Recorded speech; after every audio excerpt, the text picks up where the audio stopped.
नमस्कार। जैसलमेर में पकड़े गए पाकिस्तानी जासूस शकूर खान को राजस्थान इंटेलिजेंस ने कड़ी पूछताछ के बाद गिरफ्तार कर लिया है। शकूर को 28 मई को इंटेलिजेंस एजेंसियों ने डिटेन किया था। शकूर खान सरकारी कर्मचारी और पूर्व मंत्री साले मोहम्मद का पर्सनल स्टाफ रहा है। सीआईडी-सीबी ने उसे जयपुर में कोर्ट में पेश किया।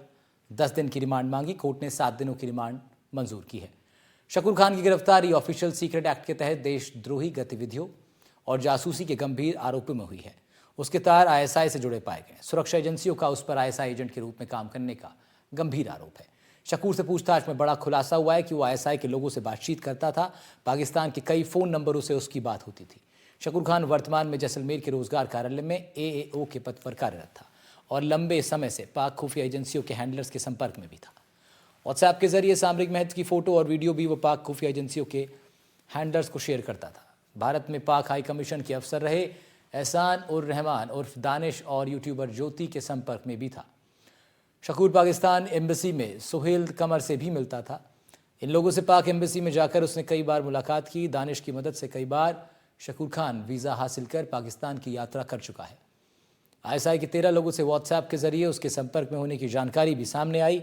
व्हाट्सएप पर सेना के मूवमेंट के बारे में भी ये जानकारी देता रहा। शकूर खान कुछ अन्य लोगों को भी अपने संपर्कों का इस्तेमाल कर पाकिस्तान भेज चुका है। जासूसी के आरोपी शकूर खान की पेशी के दौरान वकीलों ने नारेबाजी की। पाकिस्तान मुर्दाबाद के नारे भी लगे।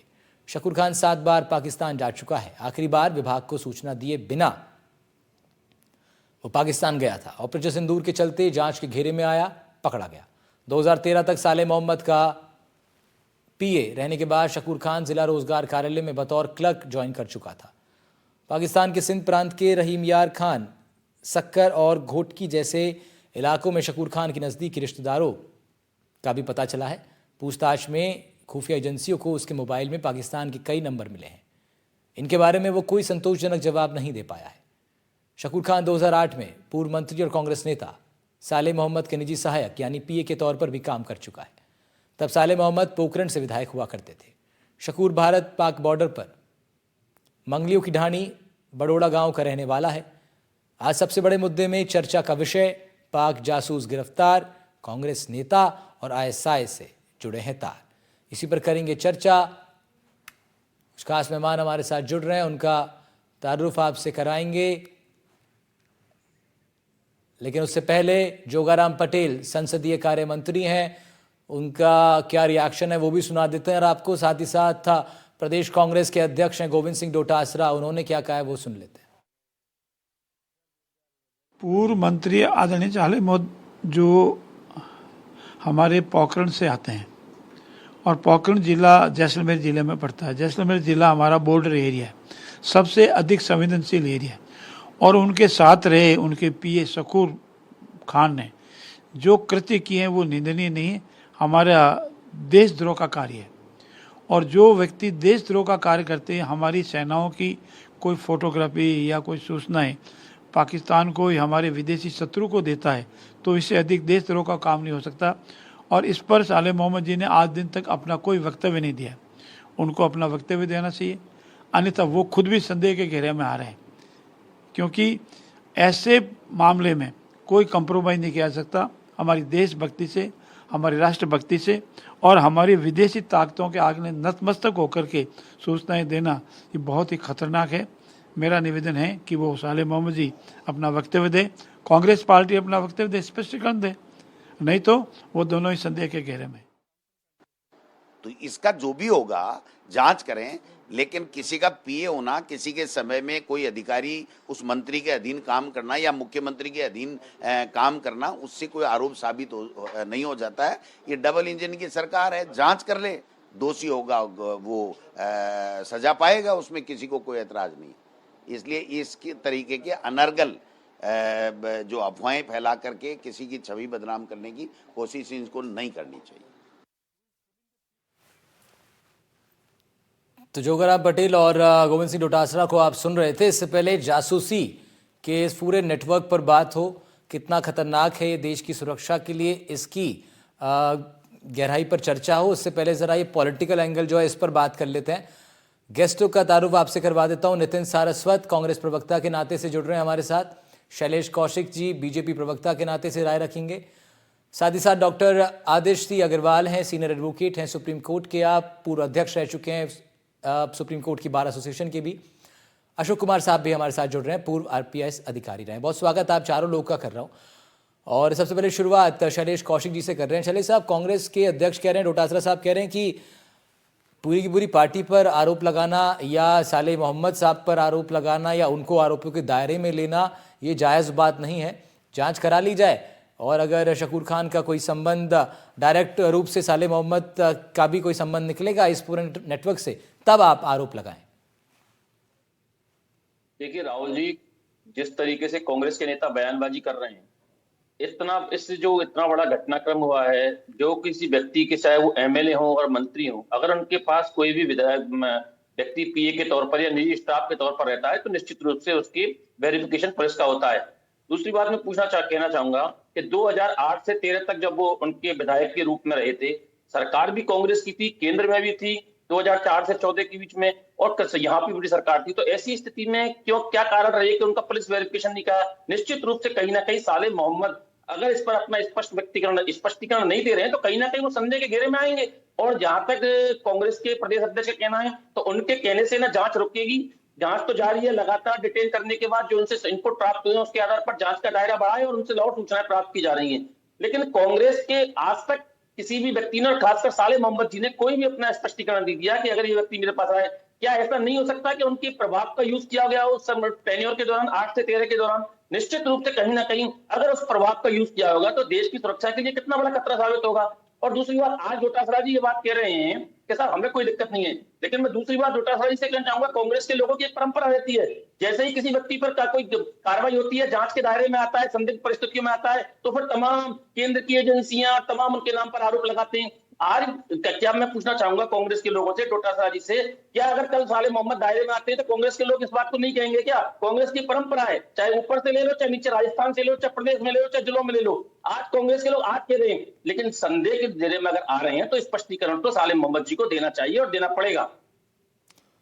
नितिन सारस्वत जी से ले लेते हैं स्पष्टीकरण। फिलहाल पैनल पर मौजूद हैं, वही हमारे साथ कांग्रेस का प्रतिनिधित्व कर रहे हैं। नितिन सारस्वत साहब, बीजेपी सीधे तौर पर जो कह रही है आपने सुना, आपके प्रदेश अध्यक्ष कह रहे हैं कि सीधा आरोप लगाना ठीक नहीं है, लेकिन सवाल तो ये बनता है कि आपके एक जिम्मेदार नेता, एक बड़े नेता, उनके स्टाफ में कौन लोग काम कर रहे हैं, उनके संपर्क कहाँ तक हैं, किन से उनकी बातचीत होती है, इन तमाम बातों को लेकर के सतर्कता तो आवश्यक होती है।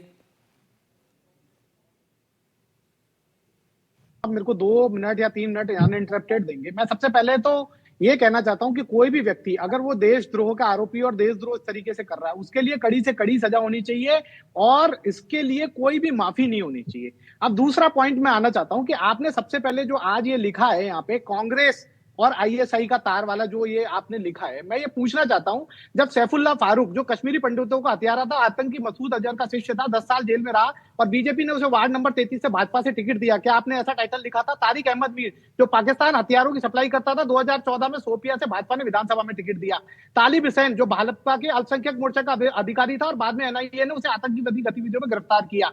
प्रदीप कुरुलकल जो डीआरडीओ लैब में डायरेक्टर था और आरएसएस से जुड़ा हुआ था, आईएसआई के लिए जासूसी करते पकड़ा गया, वह पद भारत सरकार के एडिशनल सेक्रेटरी के समकक्ष होता है। ध्रुव सक्सेना जो भोपाल में भाजपा आईटी सेल का पदाधिकारी था और उसके लिए जासूसी करते पकड़ा गया और भाजपा आईटी सेल के अन्य 11 सदस्य और पकड़े गए। निरंजन होजोई 2017 में आतंकियों को 1000 करोड़ रुपए की फंडिंग में किया गया और ये वही व्यक्ति था जिसने 2016 में भाजपा ज्वाइन की थी। रियाज अटारी अपने उदयपुर में आपने देखा था, कन्हैया लाल टेलर की निर्मम हत्या कहती है, भाजपा के अल्पसंख्यक विभाग से जुड़ा हुआ था, किसकी नेताओं के साथ तस्वीरें थी आपके सामने आई थी। आंद्रे अदाबी जो बेटी बचाओ बेटी पढ़ाओ में जिसने पाकिस्तान का झंडा उठाया था।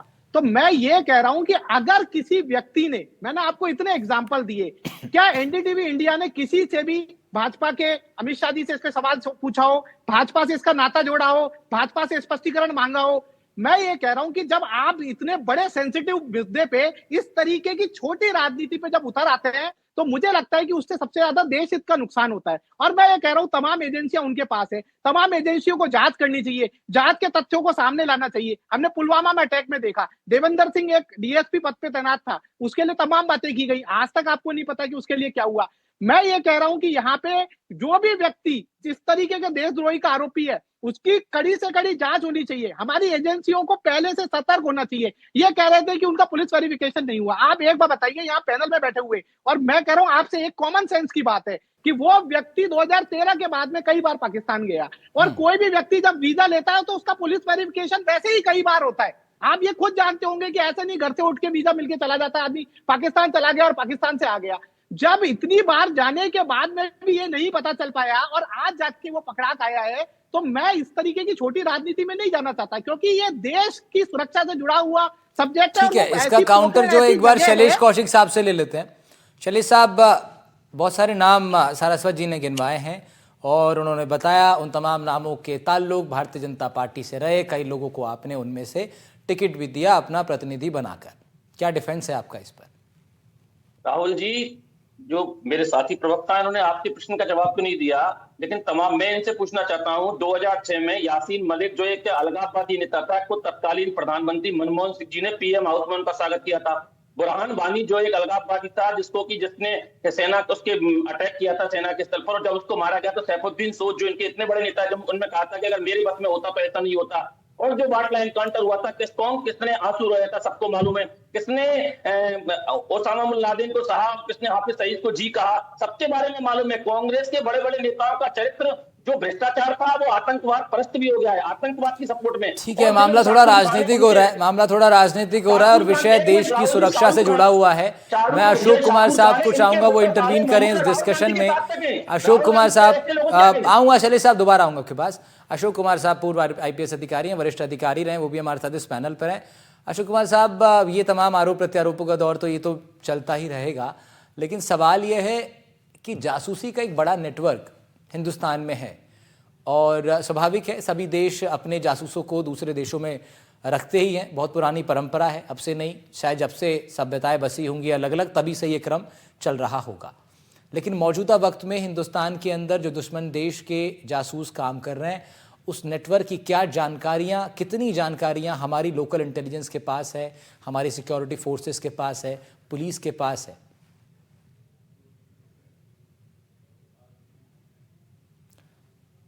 सर अनम्यूट कर लीजिएगा, अशोक जी अनम्यूट कर लीजिएगा। मैं ये कहना चाहूंगा राहुल जी कि वन अपमैनशिप का गेम हमेशा चलता रहता है, जैसे कि चोर सिपाही का गेम है। आपको ही पता है कि कई बारी चोर आगे निकल जाता है किंतु लंबा नहीं जा पाता, पुलिस उसे फिर पकड़ लेती है। तो इसी तरह से ये जासूसी वाला गेम जो है, ये हम क्लेम करें कि हम 100% जो है इसको जीरो कर देंगे, वो आसान नहीं होता, क्योंकि दूसरी एजेंसी भी लगी हुई है। आईएसआई तो देश को, हमारे देश के अंदर इंटरनल सिक्योरिटी की सबसे बड़ा हेडेक है। यानी उसने आतंकवाद वो फैला रही है, कम्युनलिज्म वो फैला रही है, फेक करेंसी वो फैला रही है, ड्रग्स का जाल वो फैला रही है। इन सब के पीछे कहीं ना कहीं आईएसआई का हाथ है। तो आईएसआई तो प्रयासरत रहती ही है। ये हमारी सुरक्षा एजेंसियां हैं और हमारे नागरिक कितना उनके जाल में आते हैं उस पर डिपेंड करता है। और ये एक बड़ा भंडाफोड़ जो हुआ है, ये कहीं ना कहीं सुरक्षा एजेंसियों की सफलता है। पर ये मैं फिर से कहना चाहूंगा कि हम सोचे कि यहाँ पे वो जाल जीरो हो जाए, वो ऑलमोस्ट असंभव होता है, क्योंकि वो लगातार एफर्ट करते रहते हैं और कोई ना कोई हमारा जो है वीक कड़ी, कोई ना कोई कमजोर कड़ी निकल आती है। तो उसी तरह यही है कि ऐसे लोगों पे जीरो टॉलरेंस की पॉलिसी होनी चाहिए और सजा का प्रोविजन भी बहुत कठोरतम होना चाहिए। सजा के प्रावधान पर बात कर लेते हैं। डॉक्टर आदित्य सिंह अग्रवाल साहब हमारे साथ हैं। अग्रवाल साहब, सजा के प्रावधान की बात सर कर रहे थे। कोई भी व्यक्ति जो देशद्रोह के मामले में जिस पर आरोप है, आरोप यदि सिद्ध होता है देशद्रोह का, क्या कुछ प्रोसीजर है उसके बाद कानूनी ढंग से?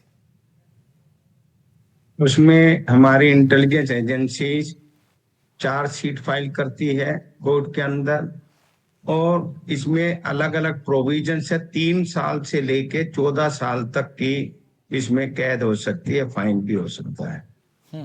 और हमारी एजेंसी पुख्ता, जब उनके पास एविडेंस आ जाती है उसके बाद ही जो है केस चार्जशीट फाइल करती है। यानी आप कह रहे हैं कि खाली आरोपों पर सुरक्षा एजेंसियां काम नहीं करती हैं, उनके पास एक पुख्ता पहले वो आधार एक मजबूत तरीके से बनाती हैं, देखती हैं, खुद कंफर्म करती हैं और उसके बाद फिर कोर्ट प्रोसीडिंग्स की तरफ मामला जाता है। जी जी जी।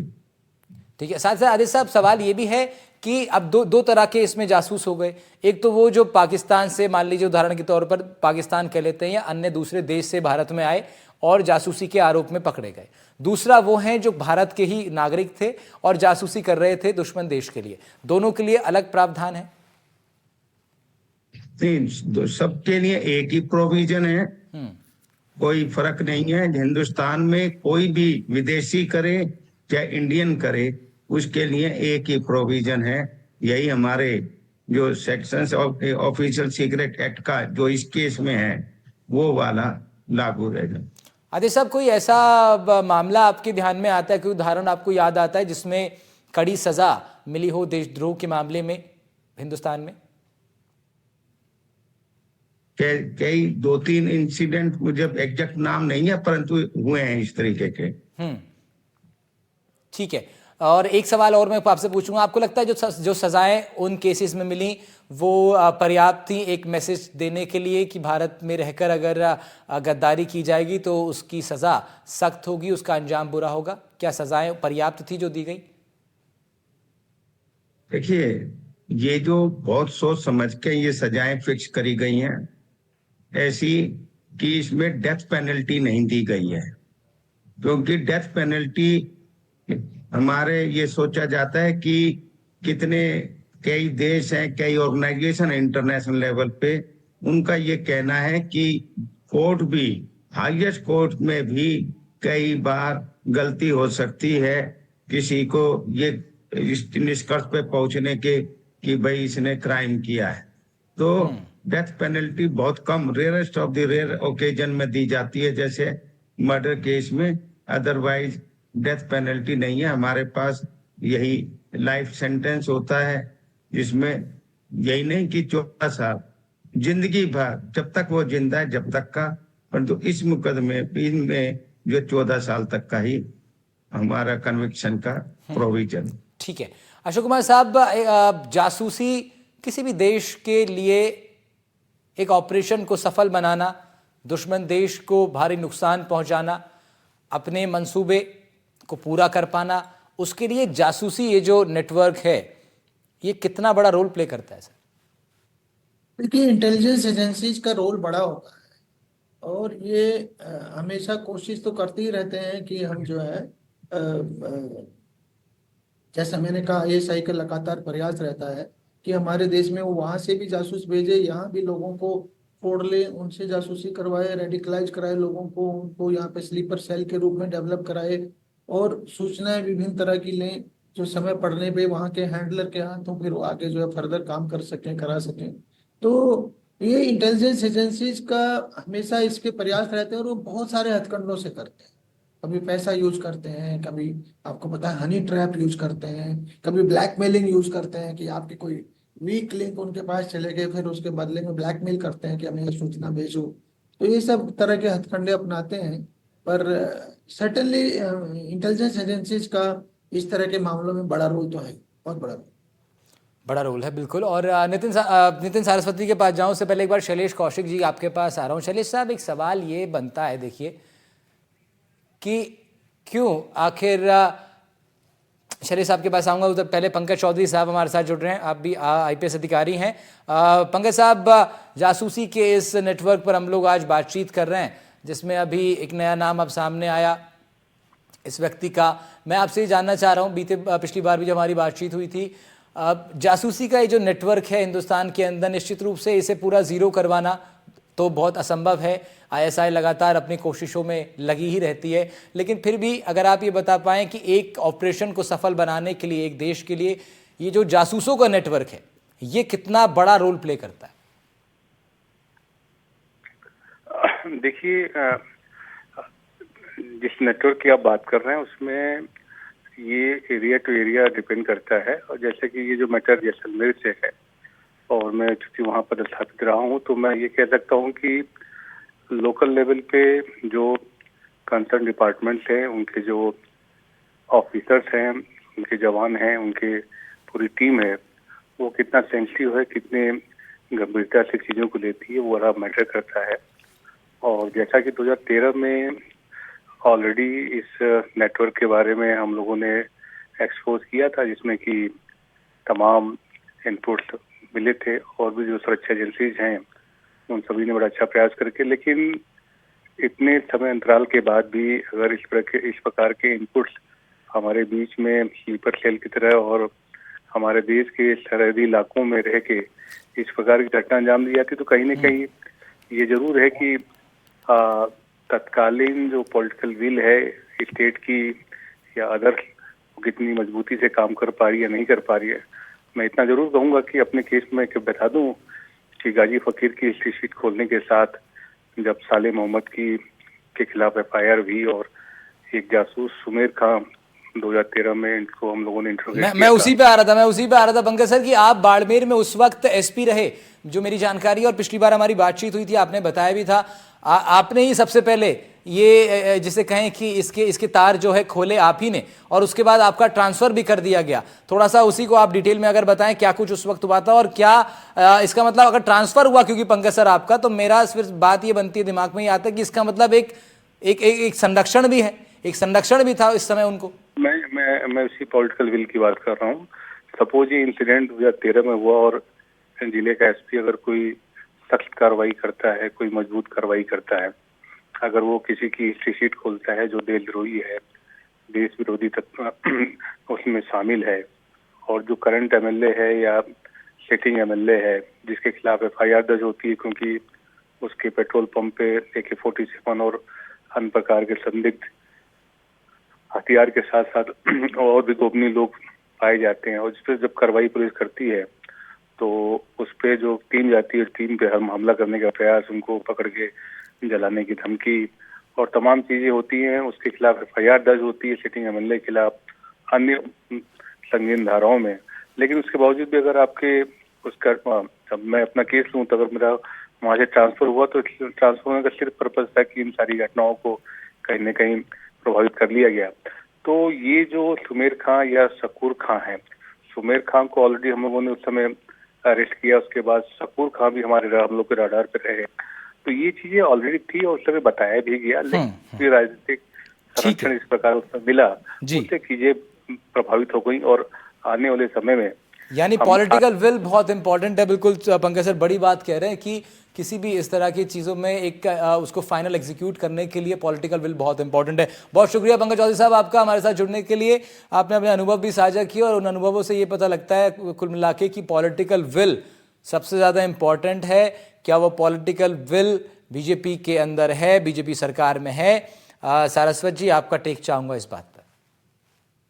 देखिए, मैं सबसे पहले कहना चाहता हूं कि अभी 3 दिन पहले 4 दिन पहले जो कई सारे बयान देखे थे कि विजय शाह जो मंत्री है बीजेपी का, कहता है कि कर्नल सोफिया कुरैशी आतंकियों की बहन है। जगदीश देवड़ा कहता है कि सेना मोदी के चरणों में नतमस्तक है, और RS पठानिया कहते हैं वायुसेना की नालायकी ने हमें सोने से हमला नहीं हुआ, आज तक उनपे कार्रवाई नहीं हुई। तमाम बार ट्रंप ने कह चुका है और उसने बाकायदा कोर्ट में एफिडेविट दे चुका है कि मैंने व्यापार के कारण धमकी दी और मैंने इस पे इसको रुकवा दी, मैंने दोनों को धमकाया और रुकवा दिया, और उसने वो बाकायदा बोलना नहीं, उसके अंदर कोर्ट के अंदर दे दिया। उसका भी जवाब आज तक ऑफिशियली रूप से प्रधानमंत्री ने नहीं कहा कि वो ट्रंप झूठा है।